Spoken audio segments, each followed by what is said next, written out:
ชายไว้ลายชายศาสตร์ทหารยืนหยัดเคียงข้างกันบ่หวั่นภัยใดเลือดเนื้อเฮานี้มอบให้แผ่นดินลาวล้านสร้างหุ่มขาวเฮาสิหักษาไว้เสียงแคนดังก้องฟ้าไกลยังได้ยินหัวใจหักชาติบ่มีวันสั่นคลอนเฮาเป็นทหารของชาติลาวยิ่งใหญ่ป้องกันแผ่นดินนี้ด้วยชีวิตและใจล้านสร้างห่มขาวสิอยู่คู่เฮาไปรวมพลังเอาไว้เพื่อชาติลาวเฮืองรอ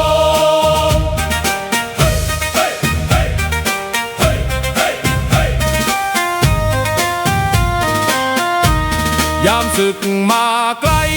เฮาบ่เคยถอยยืนหยัดต่อสู้เพื่อคนลาวทุกคนจากภูเขาสูงถึงลำน้ำโขงทุกตารางแผ่นดินเฮาสิหักษาไว้คำสัตย์สาบานดังก้องในใจเกิดเป็นลูกผู้ชายต้องหักชาติยิ่งใหญ่ถึงสิลำบากหรือมีน้ำตากะสิยืนหยัดเพื่อลาวของเฮาเฮาเป็นทหารของชาติลาวยิ่งใหญ่ป้องกันแผ่นดินนี้ด้วยชีวิตและใจล้านสร้างห่มขาวสิอยู่คู่เฮาไปรวมพลังเอาไว้เพื่อชาติลาวเฮืองรอเฮาเป็นทหา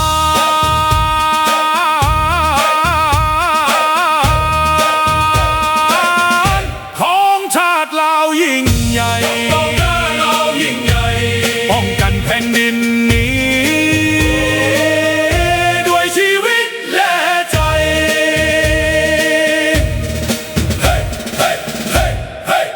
เฮาเป็นทหารก้าวเดินพร้อมกันทหารเหล่านั้นบ่ยอมแพ้ผู้ใด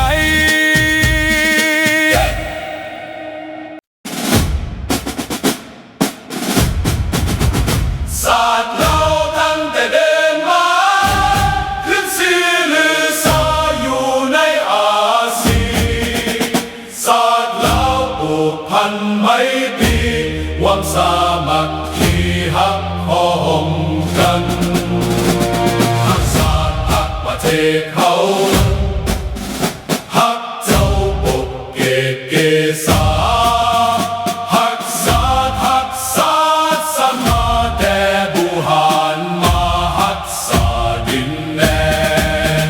บ่ให้ศาสตร์ใครมาล้วนฮาวีอบอุ่นญาติแย่งสิ่งเอา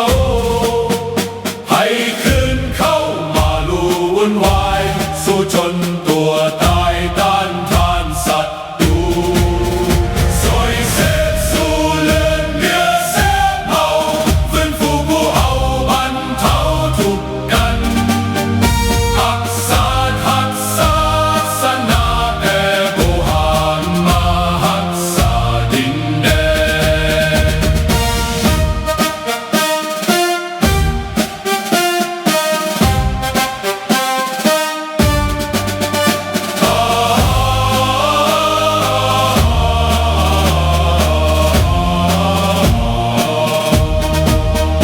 บ่ให้ศาสตร์ใด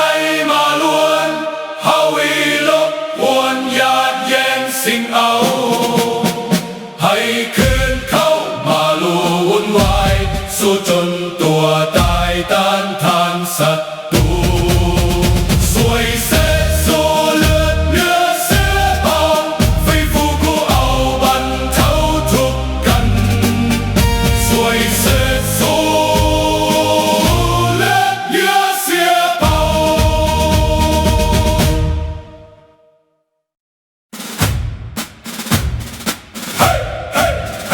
เราเดินพร้อมกันเสียงกลองดัง สบายดีพี่น้อง ลูกหลานคนลาวคนไทยอยู่ไสก็แล้วแต่ที่หักหอมเสรีภาพและประชาธิปไตยทุกท่าน ยินดีต้อนรับทุกท่านเข้าสู่รายการเสียงประชาชนลาว Voice of the Lao People Welcome to everyone Bienvenue à toutes et à tous สวัสดีครับสบายดีพี่น้อง Good morning Bonjour มาอีกตามโมงเก่าโมงเดิมพี่น้องแต่มื้ออื่นขอพักมื้ออื่นขอพักเด้อพี่น้องเด้อขอพักมื้ออื่นสิไปเปลี่ยนน้ำหนองปลาอยู่วัดก่อนมื้ออื่นเพราะว่าจะบ่ได้อยู่เนาะจะเดินทางไปท่องเที่ยวหน่อยนึงแล้วก็จะต้องไปเบิ่งน้ำหนองปลาวัดมันอาจจะขุ่นไปเปลี่ยนให้เพิ่นเนาะให้มันใสก่อนมื้ออื่นจะพักขอพักมื้ออื่นเด้อมื้ออื่นขอพักก่อนจะออกเดินทางขอพักซะก่อนเนาะพักเตรียมเครื่องเตรียมของแน่เนาะมื้อนี้ประเด็นของเฮาก็เป็นว่าเว้าเรื่องอิหร่านคิวบาอาจบ่เหมือนเดิมอีกแล้วอิหร่านมีทางเลือกน้อยลงคิวบาเปลี่ยนต้องเปลี่ยนระบบว่าซั่นไปเห็นต้องเปลี่ยนระบบบ่แม่นต้องคิวบาเปลี่ยนต้องระบบบ่แม่นเปลี่ยนต้องเปลี่ยนระบบความหมายเนาะข้าพเจ้าเขียนผิดเด้อพี่น้องเด้อขอโทษขออภัยหลายๆใส่หัวข้อบ่ถูกเนาะนั่นคิวบานี่มาเว้าเรื่องคิวบาก่อนมื้อเช้านี่ข้าพเจ้าเข้าไปฟังมาโกริบิโอรายงานเรื่องคิวบาจำเป็นต้องเปลี่ยนเป็นไปบ่ได้อีกแล้วที่ประเทศคิวบาจะปล่อยประชาชนตัวเองหิวย้อนระบอบการปกครองน่ะจะปฏิรูปก็เป็นคนคิวบานั่นแหละประโยชน์ก็เป็นคนคิวบานั่นแหละแต่อำนาจมีตั้งแต่ว่าลูกหลานของฟิเดลคาสโตรหรือว่ากลุ่มของฟิเดลคาสโตรนะเดี๋ยวนี้ฟิเดลคาสโตรก็ตายไปแล้วไปลงนรกกับบักไกสอนแล้วกับบักสุพรรณวงศ์แล้วมันไปลงนรกน้ำกันแล้วสุพรรณวงศ์ไกสอนไปพวกคิวบานะเอาตัวอย่างคิวบามาปกครองบ้านเมืองก็เป็นแบบนั้นแหละเดี๋ยวนี้ก็ขายชาติขายบ้านขายเมืองกินแต่คิวบานี่นักหนากว่านั้นอยู่ใกล้กับอเมริกาคนใดโตนไปอยู่ฟลอริดามีอยู่มีกินมีความรู้ความรักพัฒนาตัวเองคนใดที่อยู่ในประเทศนั้นเป็นว่าด้อยพัฒนาความคิดกระตกต่ำบอกก้าวหน้าเห็นแต่ละว่ากาเกี่ยวคอนตีเห็นแต่ว่าคอมมิวนิสต์เป็นใหญ่บูซาลัทธิอุบาทว่าซั่นไปแบบลาวแดงบูซาลัทธินั่นแหละคนคิดว่าก็บ่แตกต่างหยังกันคันผู้ใดสลาดเขาก็ตูนหนีไปทำมาหากินอยู่ที่อื่นไปอยู่อเมริกาแล้วก็ซ้ำขึ้นสวรรค์คนคิดว่านี่นะคือมาโกโรบิโอแล้วไปอยู่พ่อแม่พาไปตูนหนีไปอยู่ฟลอริดาเฮียนไปเฮียนมามีหน้าที่การงานดีจนกลายมาเป็นรัฐมนตรีต่างประเทศเคยเป็นผู้แทนราษฎรมาหลายสมัยเคยอยู่ในสภามาหลายสมัยหลายยุคหลายสมัยถ้าเป็นฝ่ายค้านเป็นรัฐบาลมีประสบการณ์โชคโชนมาทางด้านการเมืองจนกลายมาเป็นผู้นำระดับสูงของอเมริกานี่คือ opportunity นี่คือโอกาสที่คนลาวเฮาที่จะเรียนรู้ในต่างแดนจะเรียนรู้และคนลาวในประเทศจะได้เรียนรู้คนคิวบาในประเทศเขาก็อยากเรียนรู้อยู่อยากเรียนรู้แต่เขาถูกครอบงำแนวคิดจิตใจครอบงำไว้บ่เห็นโลกกว้างบ่เห็นความเจริญให้เชื่อแต่ทฤษฎีน้ำเน่าของเขาในประเทศลาวนี่ในประเทศลาวก็สอนกันมาตั้งแต่อนุบาลสอนให้เสือผักเสือหลัดสอนให้เสือลัทธิสอนให้นิยมแก้วสอนให้นิยมเจกสอนให้เสือรัสเซียเสือโซเวียตคานิยมอันที่ล่าหลังอันนั้นยังผูกติดยังฝังลึกในมันสมองของคนลาวยังฝันอยู่ยังฝันกลางวินเข้าไปฮอดดาวอังคารเข้าไปฮอดดาวเทียมเข้าไปฮอดสีใดและในโลกนี้นะเขามีอยู่มีกินคนลาวที่เพิ่นเกลียดชังอยากให้ล่มให้ตายเขาก็มาอยู่อเมริกาเขาก็เจริญเขาก็หังมีแต่หมาหน้าจืดหน้าแหลมมาขอทานน้ำลาวอพยพหน้าอายพี่น้องเอ้ยหน้าด้านพวกทูตก็หน้าด้านหากินน้ำอพยพไปเฮือนผู้นั่นคือเฮือนผู้นี่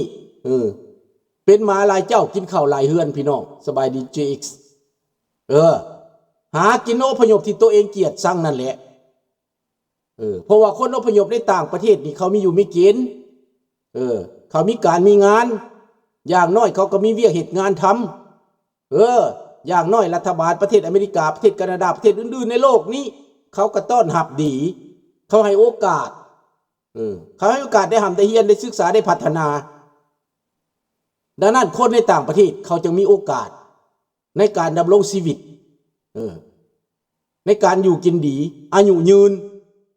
70-80 ปีเลยยังเฮ็ดเวียกได้คือข้าพเจ้านี่74-75แล้วยังขึ้นหลังคาได้อยู่เห็นบ่มันคุ้มค่าบ่คุ้มค่าใช้ชีวิตคุ้มค่าคันอยู่เมืองลาวนี่นะหมู่ข้าพเจ้านะอายุรุ่นเดียวกันนี่ตายหมดแล้วได้พี่น้องบ่เหลือแล้วได้เป็นหยังมันจะเป็นจังซั่นมันทุกข์ยากจิตใจก็ทุกข์ยากสบายดีทอนเงินค้ำก็บ่มีเลี้ยงลูกเลี้ยงเต้าก็บ่ก้มอาหารการกินก็บ่ดีเจ็บเป็นก็บ่มีบ่อนเพิงคืออยู่ประเทศนี้เป็นหยัง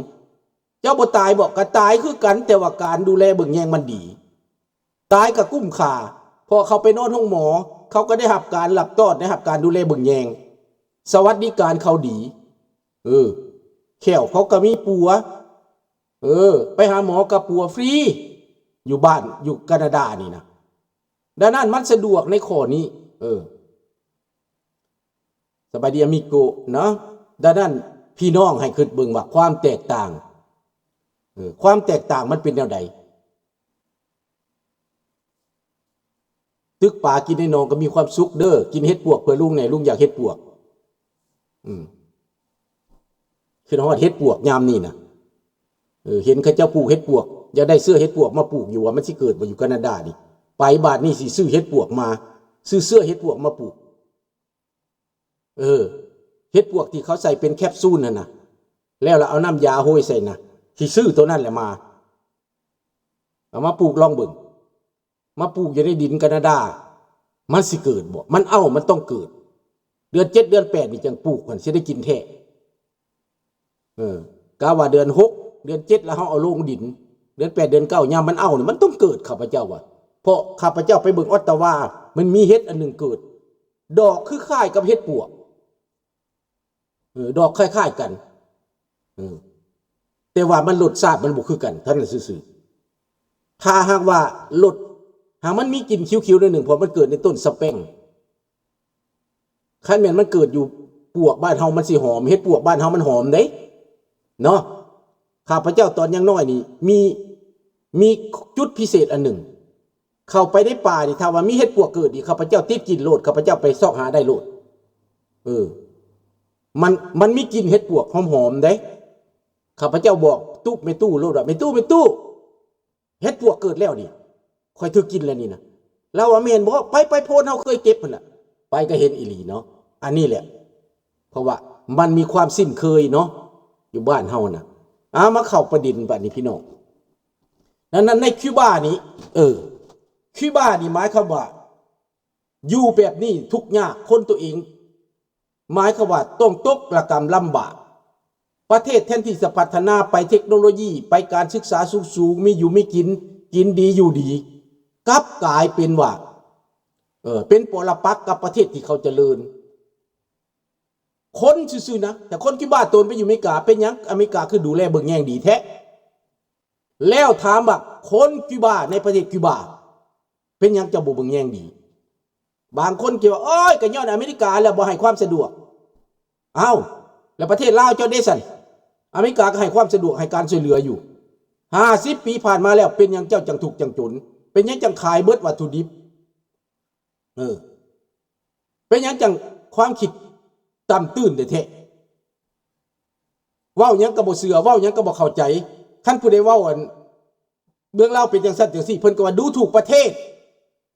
คันเว้าให้พรรคให้รัฐก็ดูถูกพรรครัฐบักไสสมพรตายเพิ่นก็พากันให้นำเบิดประเทศคือบักเกาหลีเหนือติพวกเจ้าบ่ได้ไปให้นำบักสมพรไสสมพรบ่ประธานสภาตายนั่นน่ะข้าพเจ้าบ่แตกต่างหยังหมาตัวหนึ่งตายดอกบักทองรุ่นตายข้าพเจ้าก็สิบ่ให้นำบักไสสมพรตายข้าพเจ้าสิบ่ให้นำมีแต่ด่ามันซ้ำมีแต่สิสาบแช่งมันซ้ำคนพวกนี้